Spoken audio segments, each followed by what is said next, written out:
दोस्त भारत को मनाने रूस ने दिया भारत को डबल ऑफर।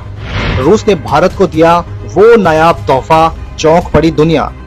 लेकिन भारत ने ठुकरा दिया विश्व का सबसे बड़ा ऑफर। दोस्तों, आज ऐसी खबर सामने आई है जिसने न केवल भारत की ताकत को दुनिया को बता दिया है, बल्कि ये भी बता दिया है कि भारत को ना अमेरिका की जरूरत है, ना ही रूस की और ना ही किसी और देश की। यानी भारत अकेला ही काफी है, बात चाहे किसी भी तकनीकी हो या फिर किसी भी हथियार की हो। भारत ने एक बड़ा ऑफर रिजेक्ट करके पूरी दुनिया को हैरान कर दिया है। जिसके लिए पूरी दुनिया के देश तरस रहे थे, उसे भारत ने रिजेक्ट कर डाला है। अब पूरी खबर क्या है, हम आपको विस्तार से समझाते हैं। दरअसल दोस्तों, इस समय रूस की राजधानी मॉस्को में एक बहुत बड़ा डिफेंस शो चल रहा है, जिसमें रूस अपने नए नए हथियारों का प्रमोशन कर रहा है और दुनिया भर के जो उसके डिफेंस पार्टनर हैं, यानी कि वो देश जो रूस के सबसे करीबी हैं, जैसे कि भारत हो गया, चीन हो गया या फिर कुछ अफ्रीकी देश, वहाँ के जो प्रतिनिधि आ रहे हैं, रूस के हथियारों को देख रहे हैं, साथ ही अपने हथियार को भी रूस के सामने प्रदर्शित कर रहे हैं। और इसमें कई भारतीय कंपनियां भी पीछे नहीं रही हैं। हमारी भी कई कंपनियों ने हिस्सा लिया है और रूस के डिफेंस मिनिस्टर के सामने खड़े होकर मेड इन इंडिया हथियार उन्हें दिखाए हैं और ये बताया है कि हमारी भी कैपेबिलिटी अब इस लेवल तक की पहुंच चुकी है। लेकिन दोस्तों, इसी बीच एक बहुत बड़ी घटना घट गई है वहां पर, जिसने सबको चौंका दिया है। घटना ये है कि रूस की जो सबसे बड़ी हथियार निर्माता कंपनी है रोसोबोरोन, इसके जो चेयरमैन हैं, उन्होंने एक इंटरव्यू दिया है और इस इंटरव्यू में ये बताया है कि हम इस समय डिफेंस शो के अंदर Su-57 लड़ाकू विमानों को प्रेजेंट कर रहे हैं, साथ ही हम Su-75 जैसे उन्नत लड़ाकू विमान को भी दिखा रहे हैं। और इस समय हमारे जो कई भरोसेमंद पार्टनर्स हैं, जो हमारे सबसे भरोसेमंद दोस्त हैं, हम उनके साथ बातचीत कर रहे हैं ताकि वो इनकी डील कर सके। जो रूस के दोस्त हैं, उनके लिए रूस ने Su-57 और Su-75 की खरीद को लेकर ऑफर दिया है। वहीं रोसोबोरोन के चेयरमैन ने यह भी कहा है कि हमारी बातचीत इस लेवल पर भी हो रही है कि कैसे रूस के बाहर जो बाकी के देश हैं, जो हमारे बहुत ही ज्यादा क्लोज हैं, वहां पर कैसे हम इन्हें मैन्युफैक्चर कर सकते हैं, वहां पर कैसे इनकी असेंबली कर सकते हैं। इतना ही नहीं, हम कई देशों के साथ में ये भी बातचीत कर रहे हैं कि हम उनके साथ Su-57 और Su-75 को लेकर कोलैबोरेशन कर सकते हैं, यानी कि मिलकर उनके साथ काम कर सकते हैं। अगर आप नहीं समझें तो आसान भाषा में ऐसे समझ लीजिए कि रूस ये कह रहा है कि हम कई देशों के साथ में बातचीत कर रहे हैं कि अगर आप हमसे Su-57 स्टेल्थ लड़ाकू विमान खरीदते हैं और साथ ही Su-75 भी खरीदते हैं, तो हम आपके साथ मिलकर आपके ही देश में ये सारे के सारे लड़ाकू विमान तैयार कर सकते हैं, मैन्युफैक्चर कर सकते हैं और आपको इनकी टेक्नोलॉजी भी दी जाएगी।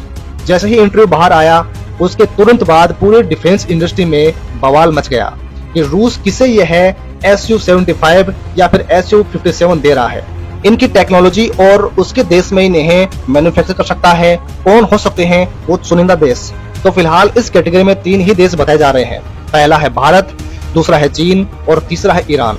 क्योंकि ये 3 देश ही इस समय ऐसे हैं जो रूस के इतने ज्यादा क्लोज हैं कि रूस उन्हें Su-57 विमान दे सकता है, Su-75 लड़ाकू विमान भी दे सकता है, इनकी टेक्नोलॉजी शेयर भी कर सकता है।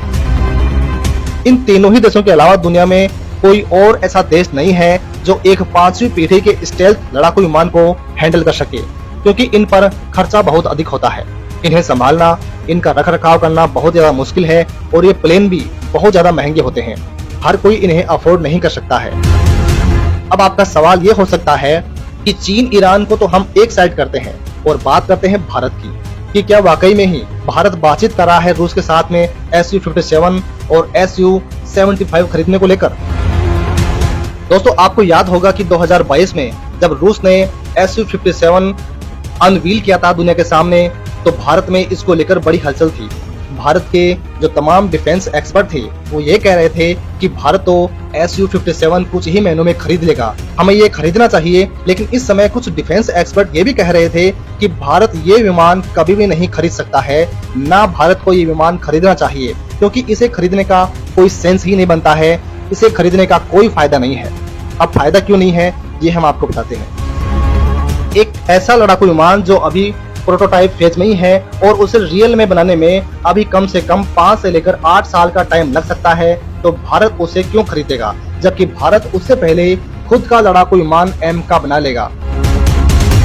और आपने उसके बाद में हाल देखा भी होगा Su-57 का। एक बार इसे दुनिया के सामने अनवील करने के बाद आज तक 1 रुपए की भी प्रोग्रेस रूस ने Su-57 पर नहीं की है। और अब तो रूस यूक्रेन युद्ध की वजह से यह प्रोजेक्ट इतना डिले हो चुका है कि अगर सबसे तेजी से भी रूस इस पर काम करता है तब भी ये 2030 से पहले तो बिल्कुल भी नहीं बनने वाला। तो कोई इसका तुक नहीं बनता है खरीदने का और भारत इसे खरीदेगा भी नहीं। बात करें Su-57 की तो उसका कोई चांस नहीं है। कारण ये है कि रूस आज तक इसे एक प्रॉपर स्टेल्थ लड़ाकू विमान नहीं बना पाया है। Su-57 एक proper true 5th generation fighter jet नहीं है। इसके इंजन में फॉल्ट्स हैं और ये ओवर हीट होता है और साथ ही इसका इंजन पूरी तरह से कवर अप नहीं करता है, जिसकी वजह से इसे डिटेक्ट किया जा सकता है, यानी कि आसानी से रडार इसे पकड़ सकता है।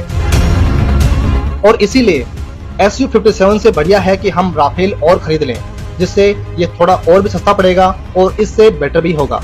उसका रखरखाव भी कम होगा, खर्चा कम होगा और वो ज्यादा रिलायबल होगा, लंबे समय तक चलेगा। इसलिए रूस की तरफ से जो बयान आया है उससे यह हो सकता है कि ईरान के साथ वो बातचीत कर रहा है, हो सकता है वो तुर्की के साथ में बातचीत कर रहा हो या फिर चीन के साथ में बातचीत कर रहा हो, लेकिन भारत के साथ कोई बातचीत फिलहाल वो नहीं कर रहा है और ना ही भारत का कोई इरादा है ये दोनों विमान खरीदने का।